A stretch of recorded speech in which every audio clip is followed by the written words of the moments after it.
Hey guys, you're not going to believe this, but I found a video on one of my hard drives that I actually filmed before my first YouTube video. So this would make this the first actual YouTube video that I shot, like in terms of the long form stuff I've been doing. Now, some people will remember, if you've been following since way back, like even late last year, you'll know there was a podcast. I'm still trying to find the podcast that I initially did. I don't know where I put that, but there was a podcast that predates it about wrestling. But that was not a long form video of me on camera. That was something of me talking into a microphone. So I have got the video. I have fixed it up with all the modern enhancements, like the bringing the sound up, because I know the sound was an issue in the early videos. I have framed it better, and I haven't done anything in terms of like restoring it or giving it AI enhancements or changing the color grade to blue or whatever. I haven't done any of that. But I think it would be cool to show it as it was intended, you know, as it was originally filmed. Because I don't know why I never posted it. Maybe I just preferred the second take. Because in the first take I was a bit out there and I wasn't really showing my personality in that first take. So maybe I pulled it off that shelf just because the second one was a bit more neutral. I don't know, but I think this is pretty cool and I think you guys will enjoy it. Anyways, guys, it's a 20-minute video. It was 1080p, so if you're wondering why there's no 4K option, that's why. And I hope you enjoy it. It's really hot, so yeah, that's why I'm sweating a lot. But hey, maybe you guys will enjoy it, maybe not.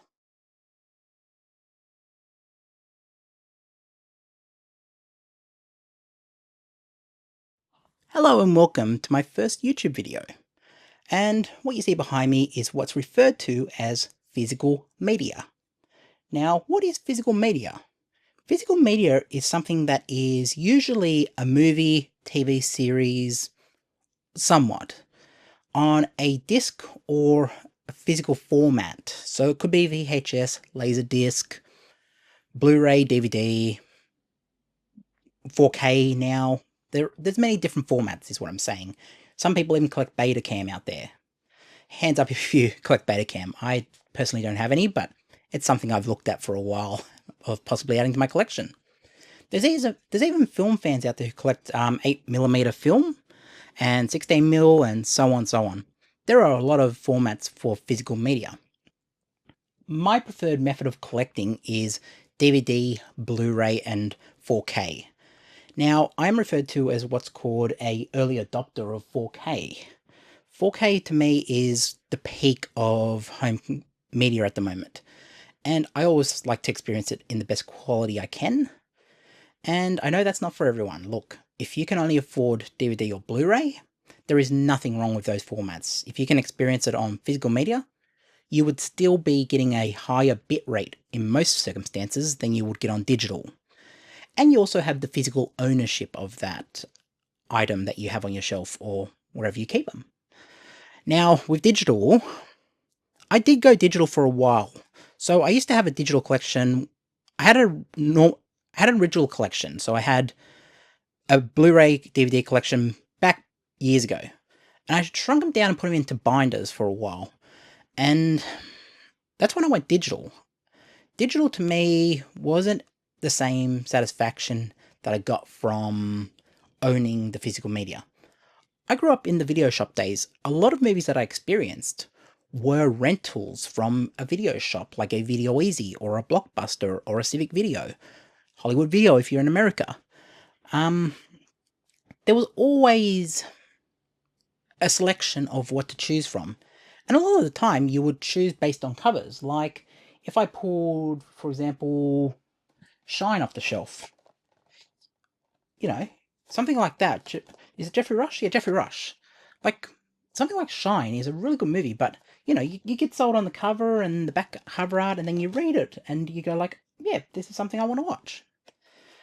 And I think that's something we've lost in the digital age, because as we rely on the algorithm to recommend what we want to watch, the exploration phase of you discovering stuff on your own is kind of at the mercy of what the algorithm wants to push. So you have a situation where smaller content creators might not get their stuff recommended because, I don't know, maybe the fees are too high, or whatever reason. There's a lot of reasons why a algorithm would not push a certain title. Maybe the license is coming up. Like we saw with American Netflix, where the license for The Office was coming up, and they started pushing it on everyone to try to get more people to watch it, to get the money's worth out of it. And then you have stuff that gets disappeared on digital all the time.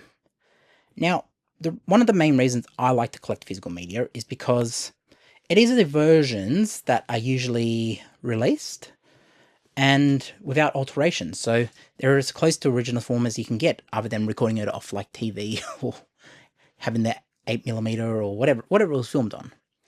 WrestleMania 20, for example, the main event of this pay-per-view for wrestling was a match that WWE don't typically promote anymore. It was Chris Benoit winning the World Heavyweight title from Triple H. It was a triple threat match. Shawn Michaels was in that match. But, like, you got the little frame right there. Chris Benoit doing the diving headbutt. But the thing with that pay-per-view is, after what happened to Chris Benoit in 2007 with what happened to his family and himself, I don't know if I can actually mention that on here. Obviously, WWE essentially erased Chris Benoit. And, yeah, so I keep that copy around. It's on WWE Network now. They don't actively erase him anymore, but for a while there you couldn't access the match properly. I mean, I think there's not even a chapter on the network or binge in Australia if you're looking for it. I've also got the VHS tape I recorded off pay-per-view from back in the day.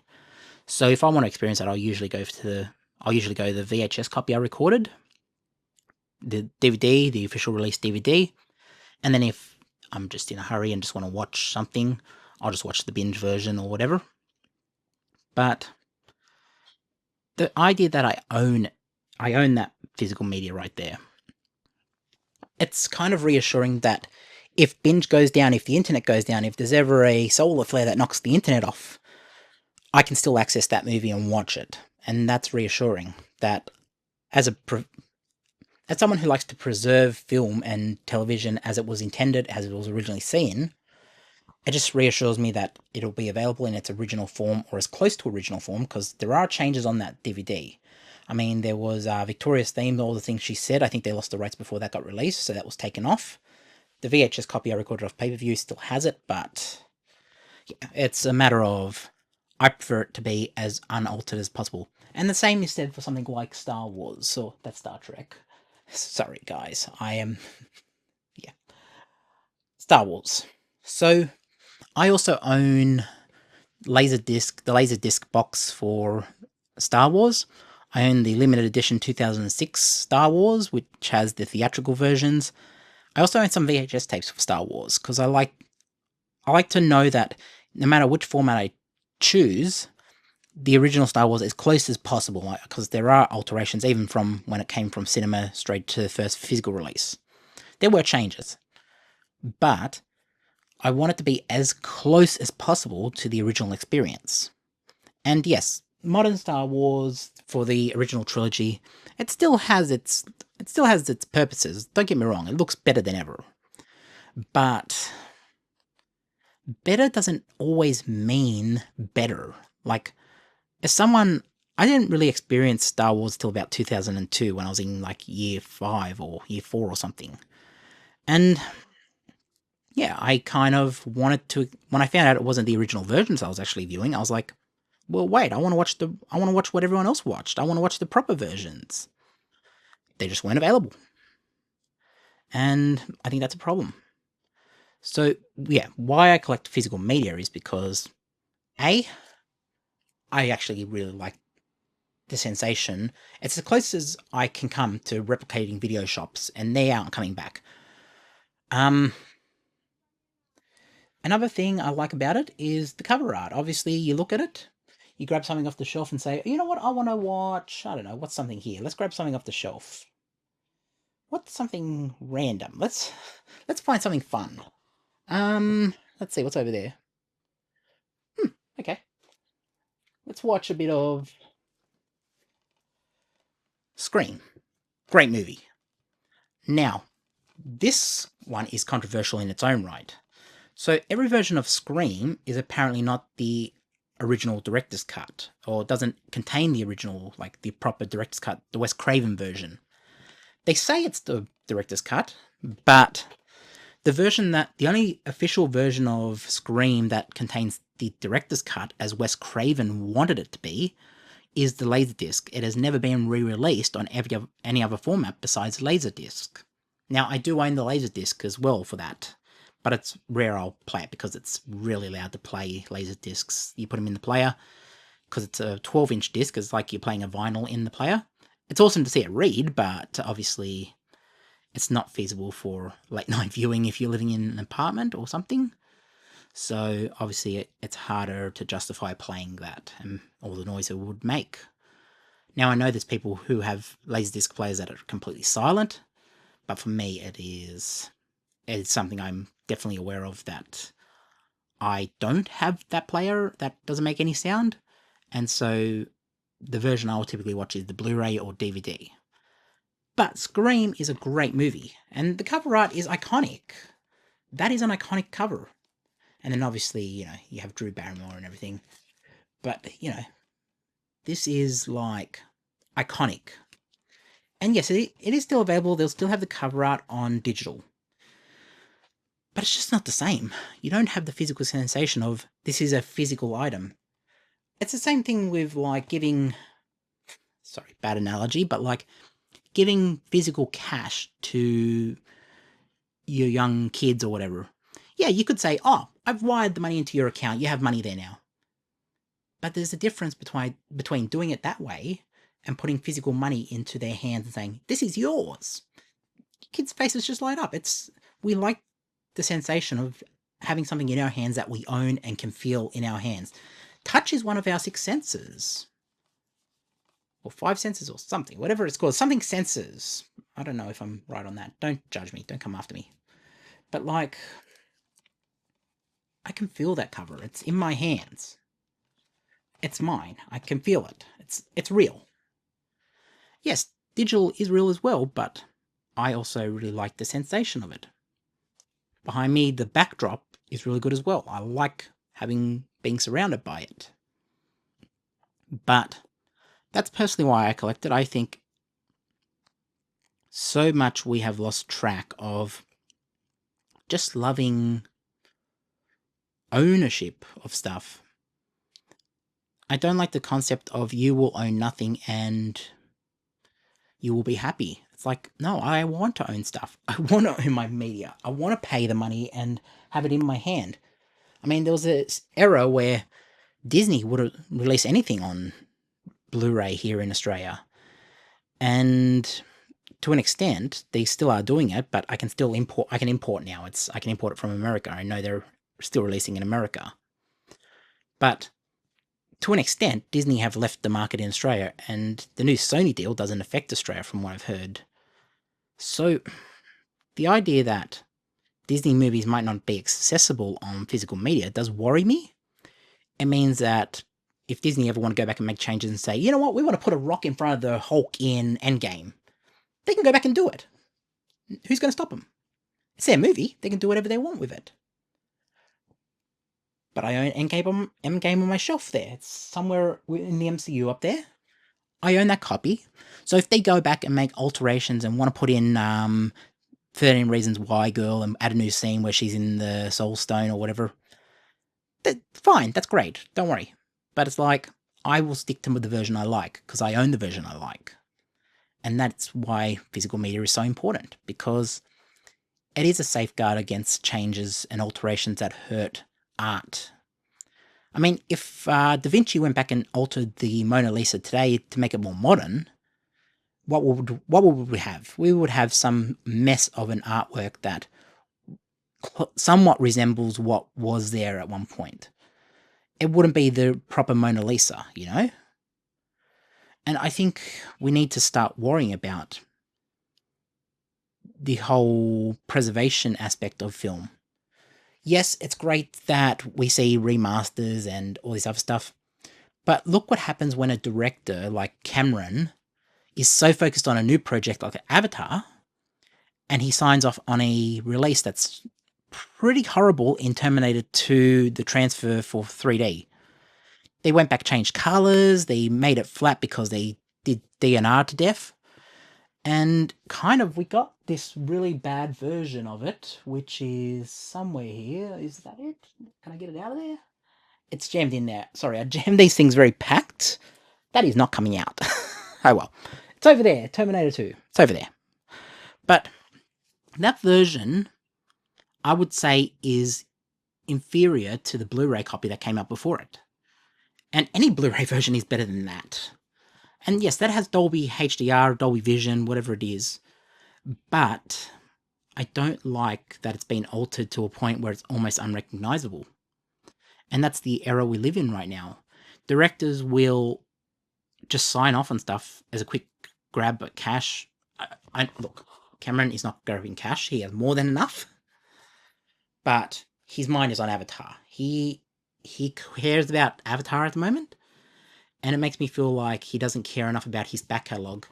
Now, he did do Titanic in 4K, which was a really good transfer.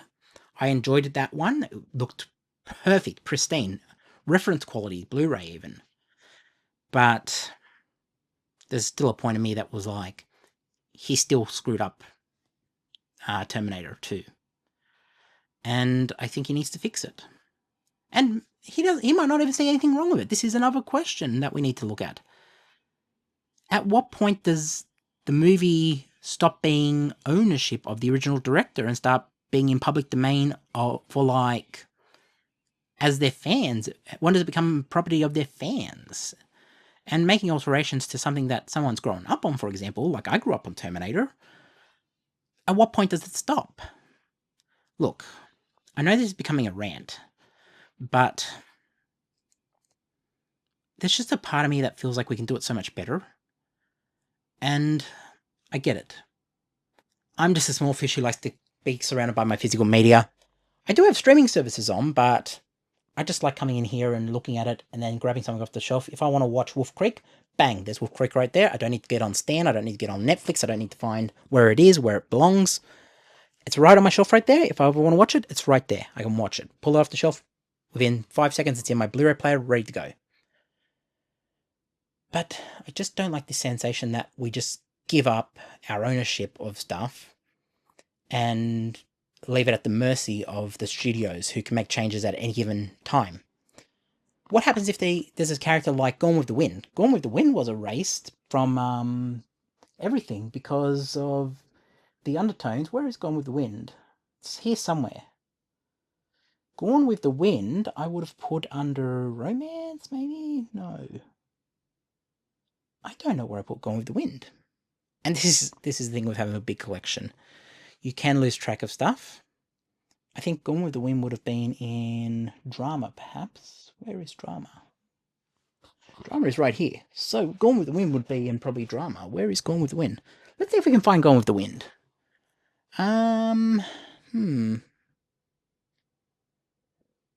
EF, where's G? I cannot see Gone with the Wind for the life of me. Oh well.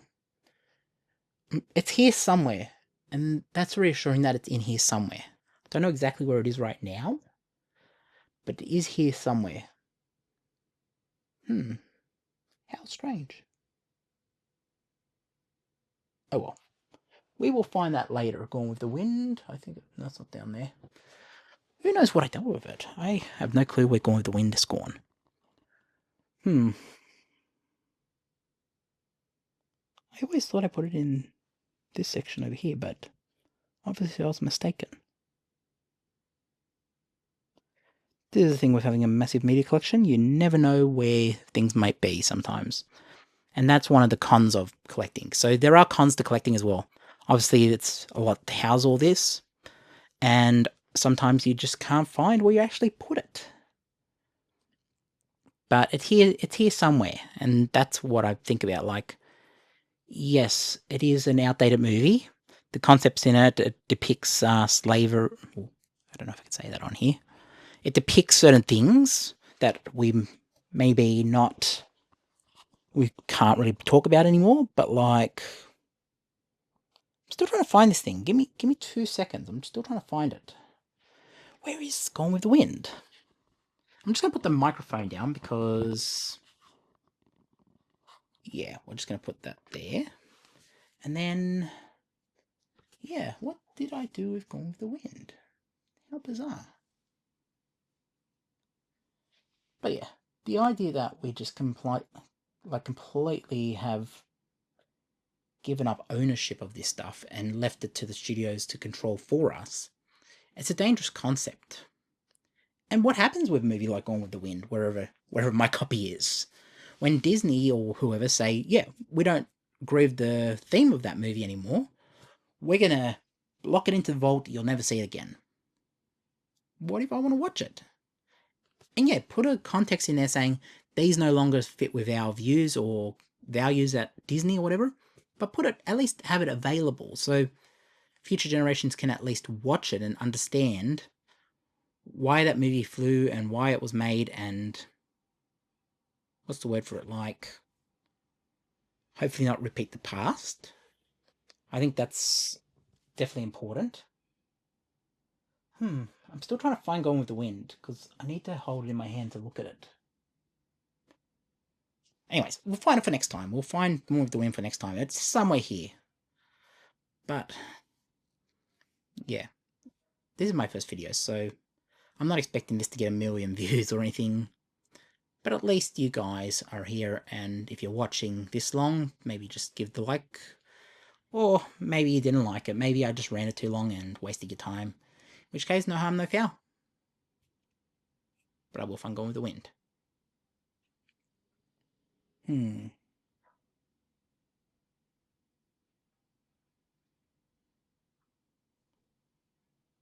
I can't find it. Anyways, I'm gonna let you guys go. Peace. So that was my first YouTube video that I actually shot, like, not uploaded. That was never published, but that was the first one I ever filmed for YouTube, before my initial one went up about why I collect, that first one I did. But yeah, that was an interesting one to watch back. Obviously, you could see a bit more of my personality in there. If I had done that straight out of the bat, I don't know, maybe things would have been different. Maybe I would have got to where I am right now a lot faster if I was showing my personality that early on. But I didn't think YouTube was ready for me at that time. I was just I was wary of it. So that's why I did a very more neutral take on it. But yeah, let me know what you guys think about that video. Is that pretty cool? Like, I had this video sitting on a hard drive that I've never posted, and it actually predates my first YouTube video that I uploaded. Let me know, guys. Watch a video over here. I'll put the first YouTube video here, and then this one down here will be something that the algorithm will guess for you. So we're all on YouTube, and I just press best for viewer. This will figure out whatever you like. And this one's the one I kind of want you to watch. But yeah, let me know what you think. Catch you in the next one. Peace.